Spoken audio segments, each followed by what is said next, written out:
Hi everyone, today we are going to be talking and doing all things winter sowing. I have never done winter sowing before. I'm really excited to try it. I have spent a couple of hours just researching the topic, making sure that I know exactly what I'm doing. I came across some really helpful YouTube videos, some articles.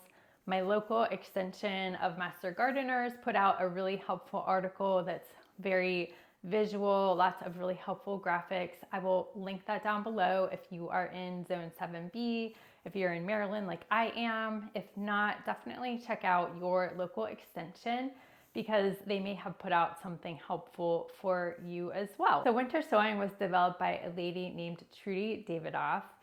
She came up with this idea because she didn't have enough room in her house to set up grow lights and just do that whole process inside. So she wanted to see if she could grow her seeds outside in these mini protected greenhouses. So she began using recycled containers, anything that she had laying around the house, and would plant the seeds in those and move them outdoors to begin growing and just going through this natural cold stratification process where the seeds are allowed to go through the normal thaw-freeze cycle. And then when the weather warms enough, it signals to the seed that they can begin growing. So these little mini greenhouses actually protect the seeds from things like animals and from wind, and just give them a little bit more of a sheltered growing conditions to give them this head start that they really wouldn't get if they were just sprinkled on the soil outside. And they even get maybe a little more of a head start than if you were to start them inside. There are so many benefits to winter sowing. One really big benefit is that you don't need any extra equipment. You don't need any extra room in your home to grow seeds. You don't have to spend money on extra electricity and all of the lights required for that. You don't have to worry about watering the seeds too much. You may have to if you're in a really dry climate, but for a climate like me where it's raining a lot and you're getting snow, you probably won't need to water them, but do still check them on a weekly basis. And this process just naturally creates really strong, healthy plants because they're allowed to grow in this, natural environment. So you're producing really strong plants. You don't have to harden them off. When they have put on a few inches of growth, you can just open up the container for a couple of days in a row, and then they should be good to go. And it's just an extremely cost-effective way to grow seeds, which I am personally really excited about. So I'm gonna turn you around and show you all of the supplies that you'll need to get started on winter sowing. I have everything laid out on my dining room table. I'm working inside today because it is a little too cold to work outside today. My hands would be freezing trying to do this out there. So I brought everything in here. Pretty much you just need a bag of potting mix. This is just the Miracle Grow potting mix. You do not want to use seed starting mix because that's just doesn't have the right nutrients, and it's too lightweight. The potting mix mimics the natural soil a little bit better. So just stick with regular potting mix and something to moisten the soil. I have both a watering can and a sprayer. I have some peat pots that I'm actually going to do an experiment with for some of the seedlings that do not like to be transplanted, don't like the roots to be disturbed. I have some duct tape and some plant markers. I have an oil-based paint marker because this will not rub off in the rain. A grungy looking box cutter. I have all of my seeds that I'm going to be working with, a tray, my old Christmas tree tray to work on, and a hot glue gun for making holes in my containers. And these are all of the milk jugs that I have collected over the past couple of months. I will probably still collect some because I'm not going to be doing all of my seeds. I will get into that in a little bit. but this is really just the basic setup that you need to begin winter sowing. So the first thing that you want to make sure you do with winter sowing is collect your containers and make sure that they're nice and clean. So if they've had milk in them, rinse them out really good with hot water. You might want to use a little bit of bleach, whatever you need to do to make sure they're really clean and aren't going to introduce any bacteria into the soil that could be harmful for your seedlings. After you have them nice and clean, you want to take your containers and create 4 to 6 holes in the bottom of each container. You can do that using a hot glue gun like I have here, or you can use a drill, a sharp knife, however you want to go about doing that, whatever works for you. I already created holes in 4 of mine, so I'm going to go through and finish those off and make sure that that's all done before I move on to the next step.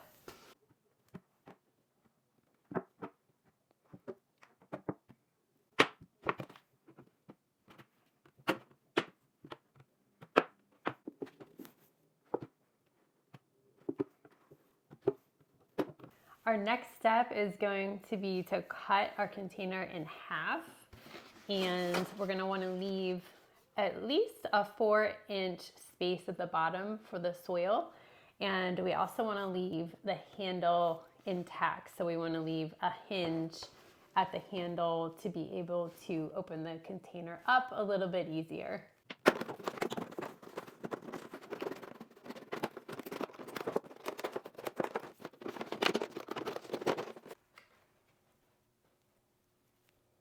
Next step is to label all of these containers. Labeling is so important because you want to know what you planted when it comes time to planting it out in the landscape. You want to know what seedlings you have growing. So after a little bit of research, I realized that a regular Sharpie marker may not be the safest bet because that may start to wear off in the rain, just off of the duct tape and off of the container. So what you want to get is one of these Sharpie oil-based paint pens. This should last all the way through spring and not wear off to the point that you can't read it anymore.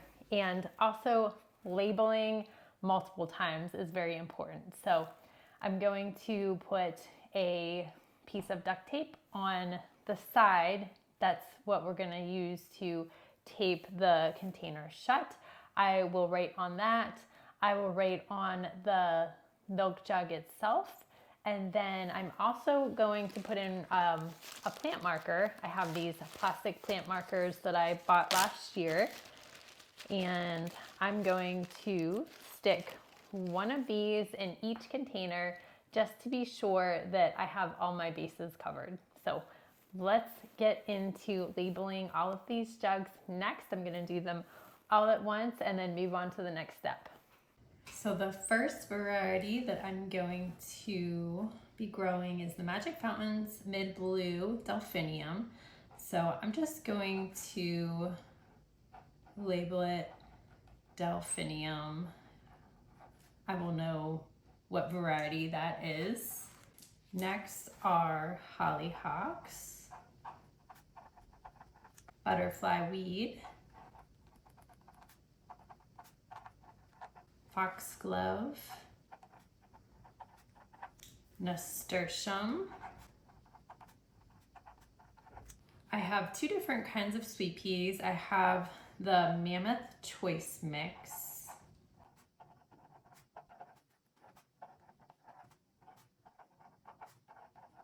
and I also have the Mammoth Salmon Cream Sweet Pea Mix.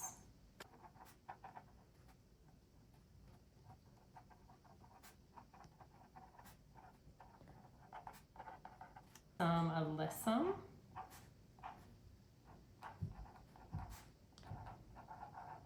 some True Lavender, some mixed color Swiss Chard.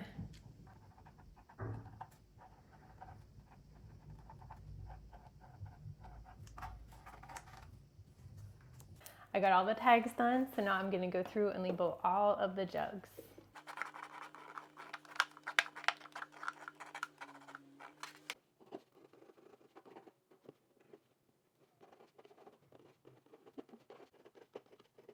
I guess I didn't count very well because I'm down one container.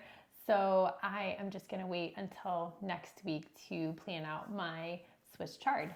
My containers are ready to go. I labeled them to the point where they can be labeled. Next step is to put the soil in. But first I wanted to talk a little bit about the seeds that I am planting here in mid-March in zone 7B. I am going to stick with the more cold hardy seeds. There's really no hard and fast rule. Some people choose to put all of their seeds in at this time and they do fine.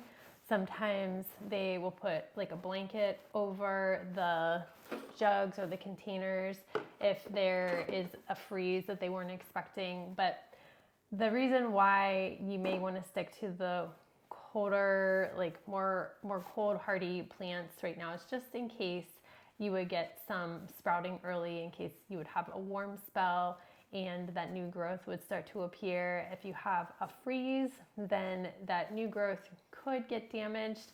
It may not, it may be just fine, but I think for my first year, I'm gonna stick with the more cold hardy perennials and annuals, and I'm gonna save my warm loving annuals for like that mid-March, maybe early April time frame. So all of the seeds that I've chosen today are more cold hardy, and I did make a quick little list of some more cold hardy perennials. That's another thing. If it's a perennial to your area, then you know that it will be okay. So on top of what I already have, things like Rudbeckia, Liatris, Lupin, Penstemon, Columbine, Aster, Bee Balm, Coreopsis are all great perennials to winter sow. Some more cold hardy annuals would be like pansies, larkspur, poppies, scabiosa, bells of Ireland, dusty miller, feverfew, snapdragon, bachelor button, forget-me-not, petunia. You get the point. You can easily do your own research about this too. And then some herbs might be yarrow, which actually is an herb that I didn't realize that was an herb. Thyme, oregano, parsley, those are all more cold tolerant things. So let's get on to filling these guys up with soil and getting the seeds in. First seeds that I'm gonna start with are my Delphinium. I am going to begin just filling my container with some soil, almost all the way up to the top there.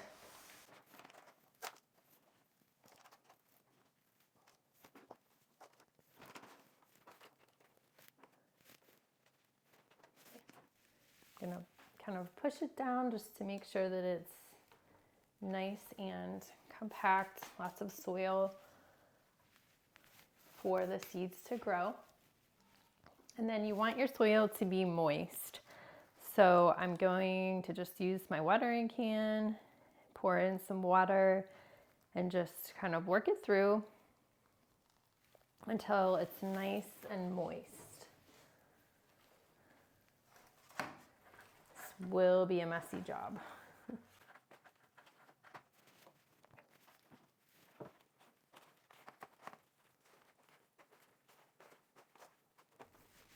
It probably doesn't need to be sopping wet at this point, but it should, you know, stick together when you form like a ball in your hand. It should all be uniformly wet.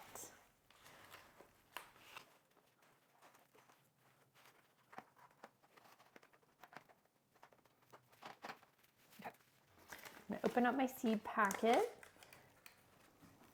see what these seeds are looking like. Okay, these seeds are pretty tiny. I don't know if you can see that, and I also have dirt in my hand, so that's not helping.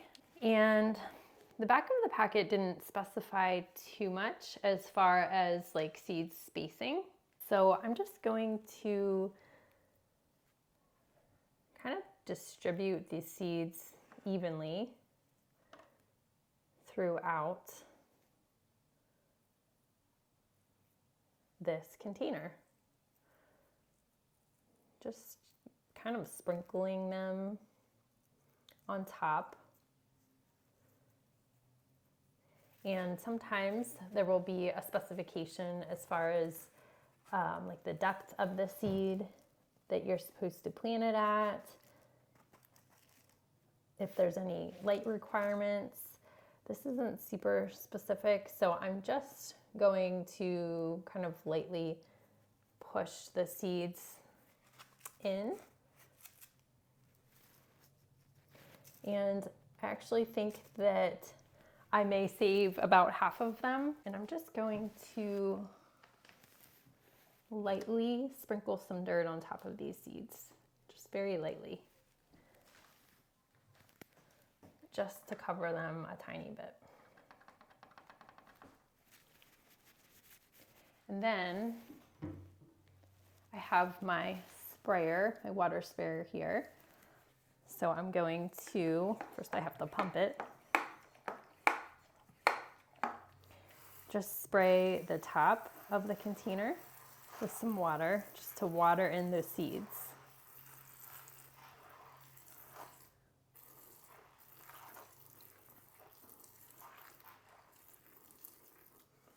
Okay. And that should be good. It feels nice and heavy, and you can even, if you take them outside, then when you take them outside, then you can water it again just to make sure that the water is completely seeping through the bottom and it's nice and thoroughly watered. All right, so now I am gonna tape it with my duct tape. Just wanna get a good seal on it.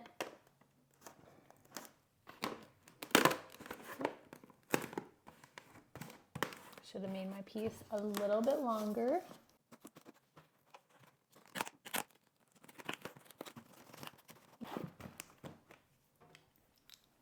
Oh, and guess what? I forgot to add in my tag. So I'm just gonna drop this right in, just so it's in there. And then I'm going to write on the duct tape what this is as well. Okay, so this jug is all labeled and sealed, and we will be leaving the caps off so that the moisture can get in outside. And this one is ready to go.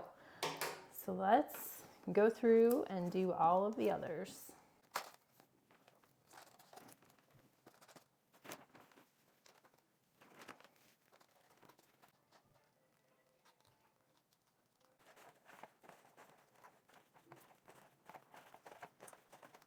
Let's see what these seeds look like. Whoops, and I ended up spilling some. These are pretty tiny also. So I'm just gonna go and do the same thing as I did with the Delphinium and just try to lightly sprinkle them throughout the container. I got these from the dollar store. It was 4 seed packets for $1. I thought that was a great deal. Again, just lightly cover them with some soil. This packet does say to press the seeds in 1/8 of an inch. So just covering them lightly, I think will be good. Give them a good spray to water them in.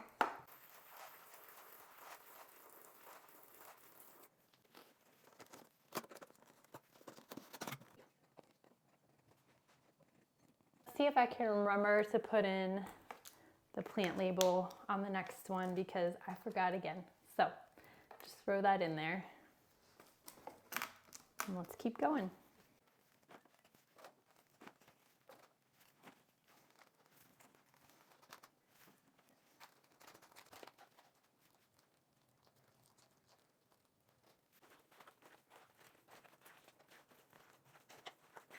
Hollyhock seeds are a little bigger and easier to see and work with, which is nice. And it says to plant them at a depth of 1/4 of an inch. So I'm just gonna lightly push them in with my finger.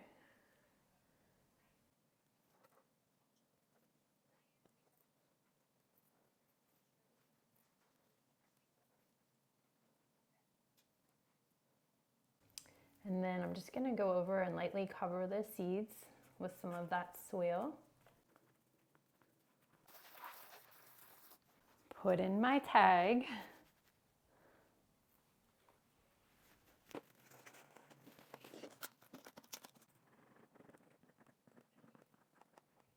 All right, another one done. And put that right in the ground. And I'm gonna do the same method with the sweet peas that I have as well, because they're another one that do not like the roots being disturbed. I probably also could have done that with the hollyhocks.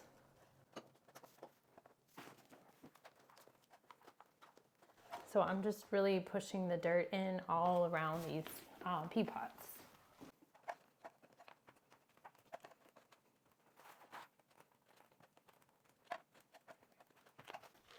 I tried growing Nasturtium last year and I just directly sowed them into my garden and they just, I don't know, they just did not grow well. So I'm really hoping to be able to get some this year, hoping that this method works well for me. I really do think that they're beautiful. So my pots are all buried in the soil to keep them nice and moist. And this particular seed says to plant at a depth of 1/2 inch. So I'm gonna give it a good push with my finger into the soil.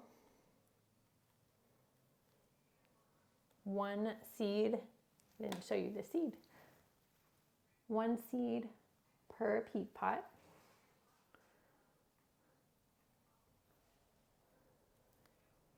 And we'll see how this works.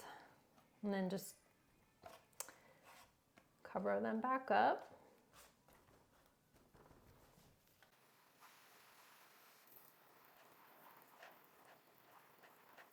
Let's not forget the tag.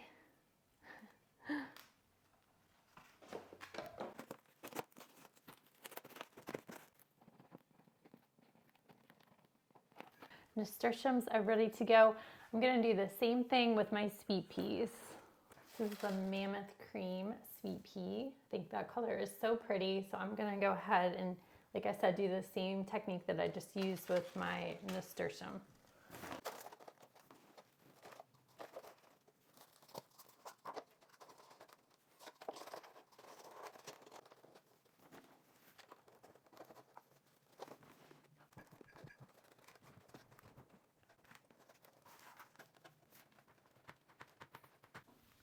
The sweet peas look a lot like the nasturtiums. They're these big seeds with a hard outer shell. So the frost-free cycle is really good at breaking that shell down over time.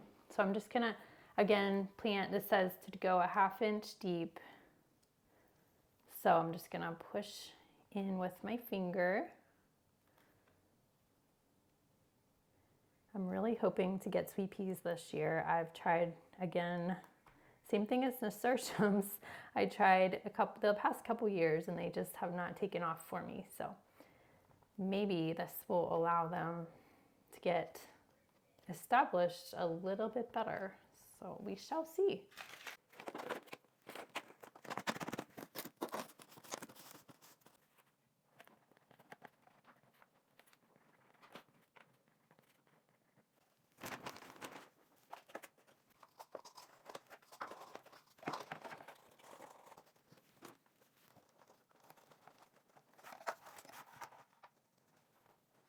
Guys, as I'm doing these sweet peas, I realized that I did not give the nasturtiums or the other sweet peas a proper watering. I don't know, I'm on autopilot and I'm not thinking straight clearly. So I will go back and make sure that I give those both a really good drenching. So that is one thing when you use these peat pots. I should have pre-mixed the soil and got whatever soil I was putting in here nice and wet and then added in the peat pots. So I kind of did that out of order, but I think that they will still be okay. Just get them real nice and watered right now. I'm gonna sow these Foxglove next. I already filled my container a little bit. I'm gonna put a little more soil in. I had sowed these last year in the summertime. Well, actually, probably early summer. And I just put them in a big, like, gallon container, and they grew really, really well. I split them and planted them out in the landscape, and this year they're doing really well, growing really well. So I expect them to flower this year. They are a biennial, so they will flower the second year that you have them planted. I'm just gonna go and sprinkle these all over the soil. And for these seeds that are real tiny and you just kind of broadcast, you can seed them real thick and then just kind of use a brownie method of cutting them when you want to go to separate them. So I'll just take probably my Hori knife and cut this in, fourths or whatever size blocks I want to create and just plant them out that way. I will not try to individually separate the seedlings. I'm just going to sprinkle some dirt on and water them in really good.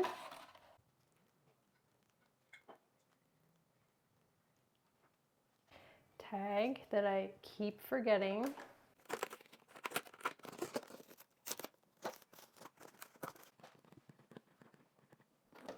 The last two are butterfly weed and alyssum.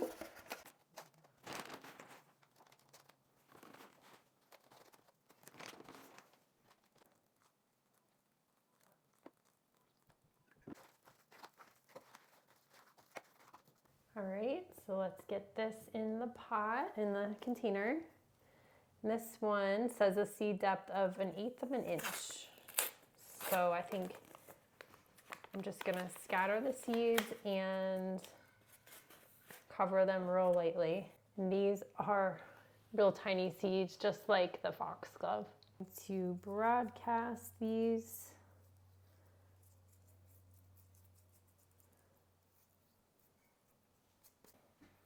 Lightly cover them and spray them to water them in real good.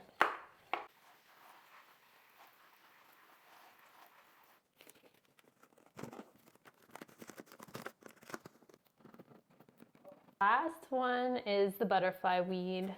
My tray is nice and wet and dirty by now. Here we go, there it is. And this has a depth of 1/4 of an inch. So I'll cover it lightly again with some soil. Be good to go. And I do have multiple packets of some of these flowers, like the Alyssum and the Lavender, Nasturtium, sweet peas. So I will collect more containers and continue to do this winter sowing method in the next week or two with those seeds. But I don't want to overfill some of these containers.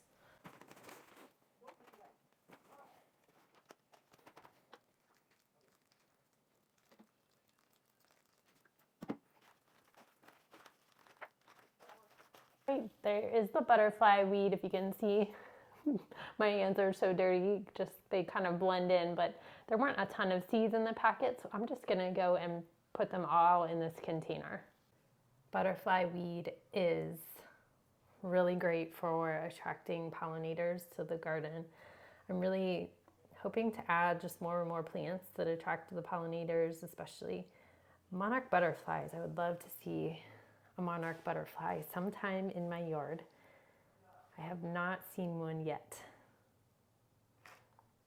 but I am working on it.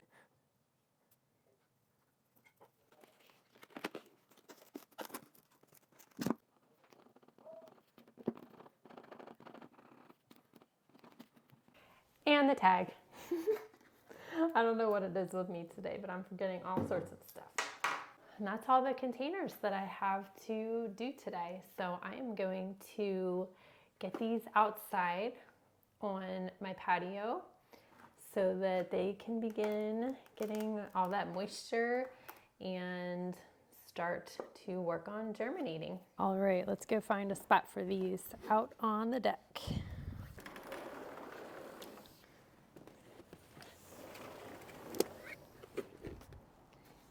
I think that I'm just gonna put them right over here where I had a bunch of pots in the summertime because it gets a lot of sun and it'll get a good amount of rain. I need to keep it away from the overhang right there.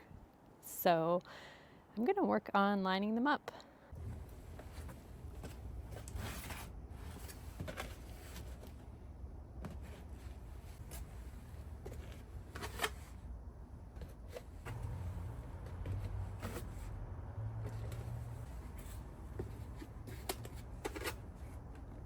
That's it, guys. Thank you so much for joining me. I am so excited to see how my seeds grow and all of the flowers I'm gonna get. I'm really looking forward to using this method for years to come. And I am really looking forward to sowing more seeds. My warmer season flowers I will do in about a month, and we'll bring you along for that as well. So thank you so much. I hope that you enjoyed this video and you found it helpful, and I will see you in the next one. Bye.